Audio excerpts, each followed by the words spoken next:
And as a way to combine some talk about the off-season training, I talked about it when I had David Griffin on the show. So I have to talk about the almighty, brand new, oh my God, the Mets have it now, the pitching lab. So I wanted to now get your thoughts and your experiences or your first taste of the brand new pitching lab in the Mets organization.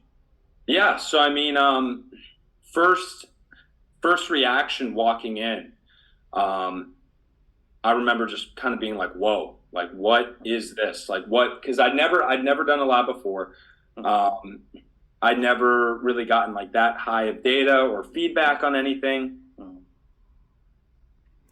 And so you walk in, and what they do is they put all these sensors all over your body, and they start just tracking you. So you warm up, you get ready, and then you start doing all these different tests. You do tests with force plates and how much force you're exerting into the ground, and then you kind of go from there to you start to throw. And once you throw, you get up on the mound. And I threw probably about a 15 to 20 pitch bullpen, and it was end of the year, so a lot of guys were tired. If a guy typically is throwing 95, might have been throwing 90, but guys were trying to move at full speed and get feedback. And one of the things that I really like that came from that lab is, I've always been trying to work on my lower half. The moment I got drafted, how do we create a more efficient moving lower half to where maybe it doesn't mean that I'm going to go from 95 to now sitting 100, but it might mean that I could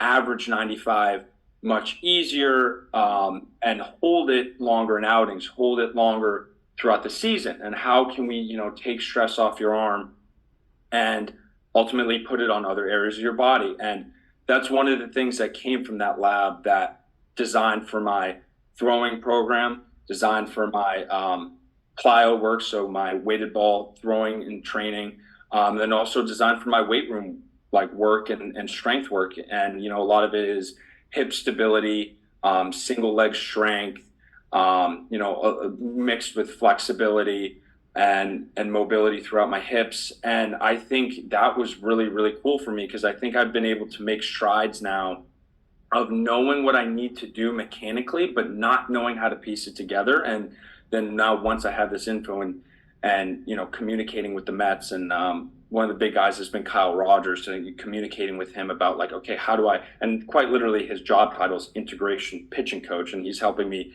integrate this stuff into my drill work. About how do I now put it in?